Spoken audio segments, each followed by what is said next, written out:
Dernière question à se poser, quelle peut être la place du droit, voire de la science politique, sur cette réflexion de la relation de la connaissance pour voter et, disons, des controverses scientifiques.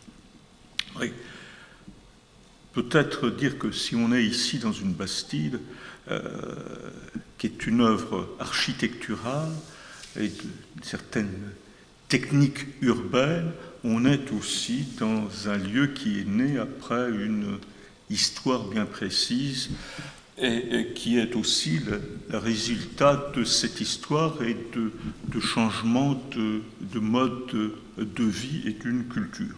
Donc je pense qu'il faut réfléchir à une approche politique au sens de cité, puisque, comme l'a dit Jean Douce dans notre introduction, nous vivons aujourd'hui non plus simplement dans une révolution industrielle, comme ça a été le cas au XVIIIe puis au XIXe siècle, mais dans une société dite post-moderne où la technoscience organise d'une certaine manière nos modes de vie. Et donc, pour introduire ce débat, je dirais qu'il y a deux questions qu'on doit garder à l'esprit tout au long de notre réflexion. La première, c'est de savoir pourquoi ce qui relève du débat scientifique devrait être soumis au vote. Il a été rappelé que les lois, entre guillemets, scientifiques ne relèvent pas d'un choix humain, sinon le fait que l'homme découvre à travers ces outils mathématiques ou autres l'existence de ces lois scientifiques et les exprime d'une certaine manière. En revanche, l'élaboration de politiques scientifiques, qui est une réalité, quand on passe, l'exemple qui a été donné, quand on passe de la chimie analytique à la chimie de synthèse, c'est qu'il y a derrière tout un changement. Et moi, j'aime bien citer l'année 1909 comme un exemple. C'est l'année où on décerne le prix Nobel de chimie à Paul Ehrlich, qui est un Allemand, qui a beaucoup travaillé dans la chimie de synthèse, puisque c'est à partir de ce moment-là que se révèle la naissance d'une industrie chimique et d'une industrie pharmaceutique, où on ne fait plus seulement des préparations magistrales, mais où on fait des médicaments à partir d'une chimie de synthèse. Et je crois que c'est aussi l'élément constructeur d'une société, la nôtre, où j'allais dire, la santé a une dimension sociale et importante telle qu'elle fait partie du politique bien plus parfois que d'autres domaines. La deuxième question qui se pose en introduction, le deuxième questionnement, c'est, puisqu'il y a des choix à faire en matière de politique scientifique et d'utilisation des applications de la science, sur quelles valeurs fonder ces choix ? Autrefois, ça pouvait paraître simple, sur la foi, les croyances, et on regardait ce qui était conforme ou pas, et si ça n'était éventuellement pas conforme, on abjurait ce que l'on avait appris par la découverte scientifique, voire on n'abjurait pas, et on était brûlé sur la place du marché aux fleurs. Je pense à Giordano Bruno. Soit effectivement avec les Lumières, même un petit peu avant la Renaissance, c'est la raison qui organise le développement de la science et une nouvelle forme de société, mais faut-il que l'un n'exclue l'autre ? Et dans ce discours fort mal compris de Benoît XVI à Ratisbonne, il était précisément question de savoir quelle est l'articulation entre la foi et la raison dans notre société contemporaine. Mais on peut aussi prendre la question des valeurs sous l'angle des valeurs individuelles, c'est-à-dire que les choix que chaque individu fait pour organiser sa vie dans son autonomie, son exercice de la liberté individuelle, qui dans une société libérale au sens politique telle que nous la connaissons, est quand même au cœur de l'exercice du pouvoir politique. Mais on doit se poser quand même la question si la somme de choix individuels, y compris fondés sur des valeurs qui peuvent être communes à tous, peut constituer un élément suffisant pour être le moteur de politique scientifique, ou si au contraire, ce ne sont pas des choix collectifs qui doivent déterminer ces politiques. Mais là encore, de quel choix choisit-il? S'agit-il de choix de communauté, celle des scientifiques, j'allais dire, de groupes, on va parler de groupes de pression, enfin de groupes d'activité économique, c'est pas en soi parler du libéralisme. Le libéralisme de la Révolution française, il a deux visages, le libéralisme économique et le libéralisme politique, et les deux sont intrinsèquement liés dans la Révolution française. Donc, il y a ces éléments-là. Dans quelle mesure doivent-ils prendre une part à donner une impulsion aux politiques scientifiques? Donc, voilà les deux idées qui restaient dans mon introduction qu'il faut regarder à l'esprit tout au long de ce questionnement, voter en connaissance de cause. Mais voter en connaissance de cause implique deux points inexaminés. D'abord, que faut-il comprendre par voter? Et tout d'abord, il faut ramener à une définition, à l'origine du mot voter, qui est une origine religieuse, c'est exprimer un vœu, hein, le terme voter, et cette expression du vœu dans son acception religieuse, évidemment, acquiert à l'époque moderne le sens d'exprimer un consentement, soit pour une élection, ou soit pour prendre une décision. Et là encore, voter dans ce sens moderne constitue un droit individuel dans l'exercice de la démocratie, puisque la démocratie, c'est l'exercice de droits individuels à fonction collective, donc ce droit s'exerce collectivement. Mais par rapport aux questions de politique scientifique et technique, il pose la question qui doit voter? Autrement dit, qui doit décider? Sont seulement les savants, les dots, ceux qui savent, ceux qui sont organisés en tant que tels, et voter, c'est d'une certaine manière d'imposer leur point de vue à l'ensemble de la société au nom du savoir qu'ils ont, et c'est un peu la dérive des savants vers les experts, encore que, comme le montrait très bien Jacques Comaille, qui est un sociologue du droit, mais pour d'autres domaines que ces domaines scientifiques, il montrait que lorsqu'à un moment l'expert était aussi un politique. Alors, il donnait l'exemple du droit de la famille de Jean Carbonnier, qui effectivement avait une vision politique des changements dans le droit. Il était souvent associé à un politique qui était aussi un expert. Et là, c'était Jean Foyer. Eh bien, aujourd'hui, on est passé à une multitude d'experts qui sont, vous avez parlé de sous-spécialités, là encore, il y a des sous-spécialités d'experts, ce qui fait qu'un certain nombre de questions sont complètement disséquées suivant les sous-disciplines et que nous manquons de cette vision sociale prospective qui est nécessaire pour faire une véritable politique et faire des choix. Donc ça renvoie, puisque je parle de politique, finalement au questionnement, est-ce que ceux qui doivent voter, décider, ne sont pas ceux, finalement, qui administrent la chose publique, hein, on est dans ce rapport d'administrer à ceux qui dirigent la société, et c'est un peu ce que je rappelais hier avec cette boutade du dernier film de Laurel et Hardy, qui arrivent tous les deux dans une île perdue, ça s'appelle Crusoland, 1955, et où, évidemment, Oliver Hardy, qui est toujours plein d'idées, décide de faire une constitution, et il se proclame, bien entendu, le roi. Et Stan Laurel se met à pleurer, et dit, mais moi, qui suis-je? Tu as tué le peuple. Donc, vous voyez, est-ce que c'est dans ce rapport-là que doit s'instituer effectivement la relation de vote face à ces questions technoscientifiques, ou faut-il au contraire considérer, on dirait c'est la logique de la démocratie, que tous ceux qui sont susceptibles d'être confrontés aux conséquences ou aux applications de la science et la technique ont leur place? Mais oui, mais encore, c'est une formule simple à dire, mais avec quelle casquette? Celle du consommateur qui fait des choix économiques, celle du citoyen, mais dans la conception, là aussi, de la Révolution française, le citoyen, il est lié à la nation. On n'a pas de droit dans une société si, comme à Rome, on n'est pas citoyen et si on est étranger.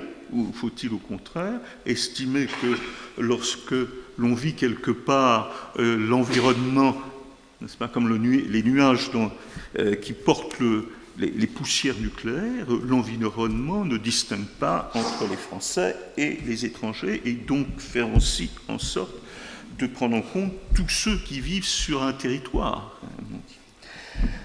Donc voilà pour la question, effectivement, de que faut-il comprendre par voter et qui doit voter. Se pose également la question du contexte de l'utilisation du vote, c'est-à-dire comment voter,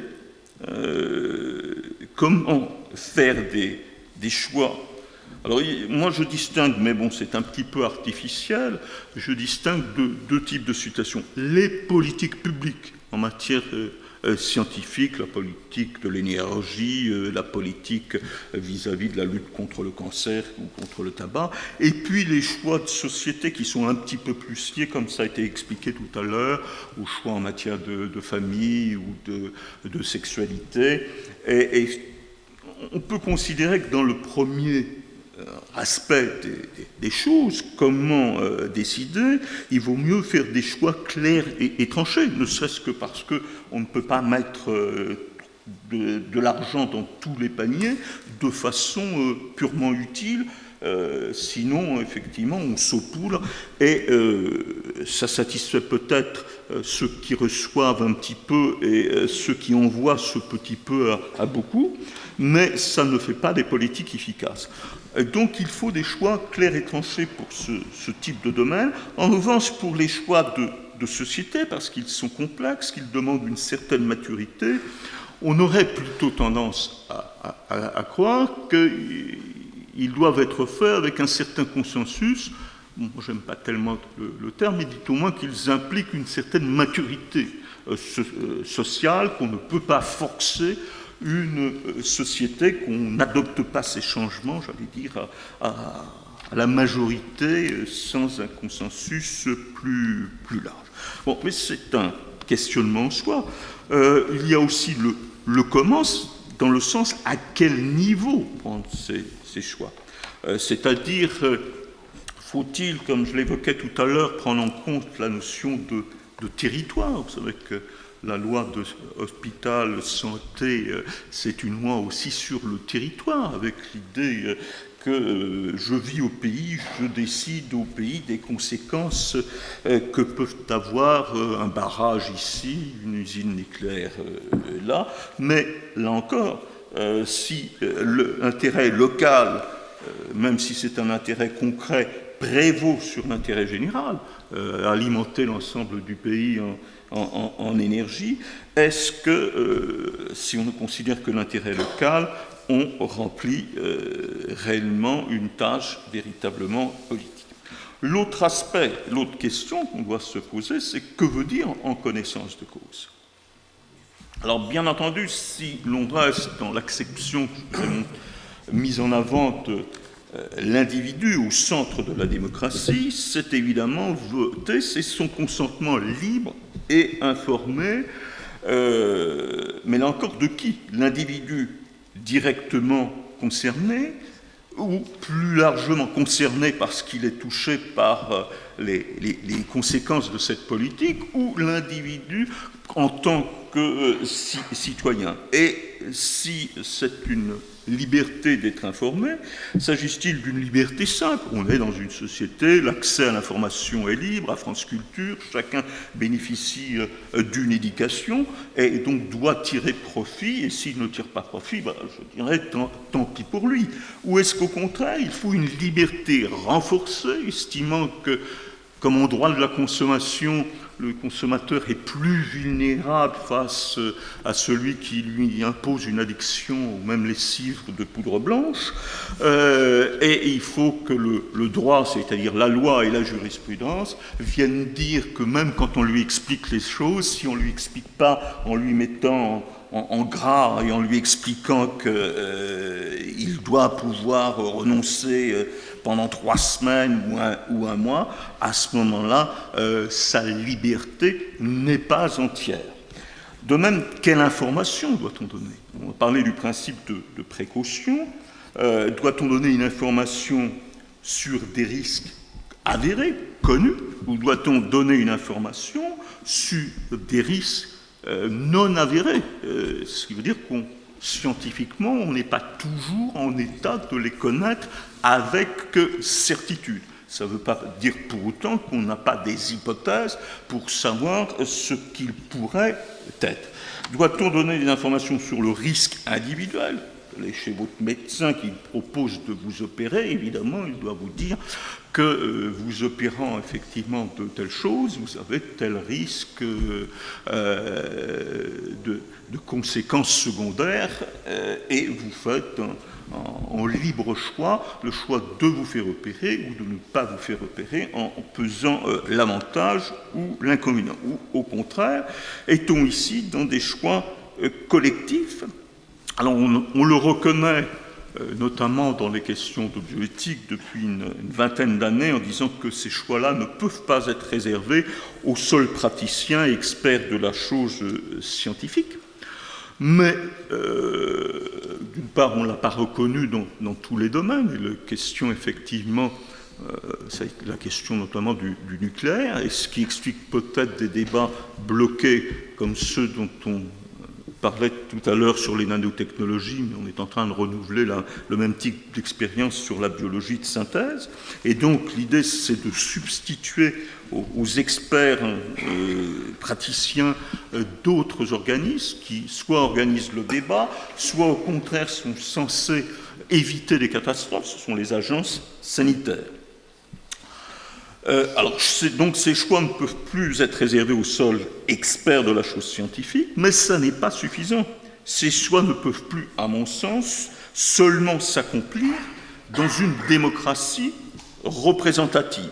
Alors certes, la démocratie représentative a pris conscience de ces difficultés. Depuis les années 70, suivant les pays, s'est dotée d'institutions, soit à l'intérieur, soit à l'extérieur. Je pense notamment aux offices parlementaires d'évaluation des choix scientifiques et technologiques. On a un remarquable en France, qui consultait d'ailleurs leur rapport sur l'Internet, qui apporte aux parlementaires et au-delà une vision très précise des enjeux de la science et de la technique. Mais doit-on élargir le débat à l'ensemble de la société, parler des débats publics, les panels de citoyens? Il y a eu les états généraux de la bioéthique. Alors on voit ce que nous sommes un peu apportés, mais en termes de sciences politiques et d'organisation politique de la société, cela constitue-t-il ce que certains appellent une démocratie participative, ou cela procède-t-il au contraire d'une confusion sociale des genres? C'est une des points qu'on doit se poser en conclusion, puisque j'arrive au moins à la conclusion de ma présentation, qui est de savoir s'il suffit, comme l'a suggéré Jean Audouze au début, de ne pas être ignorant en apportant des connaissances scientifiques par le biais notamment de l'enseignement et des passeurs que sont les journalistes scientifiques. Suffit-il d'apporter ces connaissances scientifiques aux citoyens pour lui permettre de voter en connaissance de cause? Ou faut-il se poser la question, les choix véritables ne sont-ils pas avant tout des choix de valeurs et de politique qui dépendent de la force de l'organisation et de la structuration politique d'une société et de sa capacité à faire en sorte que ces organes représentatifs ou de nouvelles situations, de nouvelles institutions puissent nourrir un débat, mais dont la finalité, même si ce débat est dans un premier temps un débat d'analyse, de compréhension puis d'analyse et d'évaluation, doit conduire à des choix politiques, c'est-à-dire des choix de prospective à au moins un demi-siècle, parce que gouverner, c'est prévoir. Je vous remercie.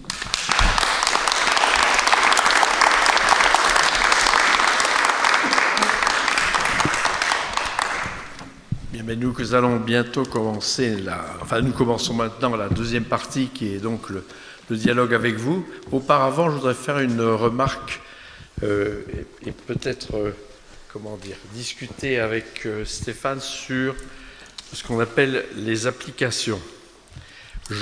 Alors, on considère la science simplement, plus exactement, j'ai peut-être commis...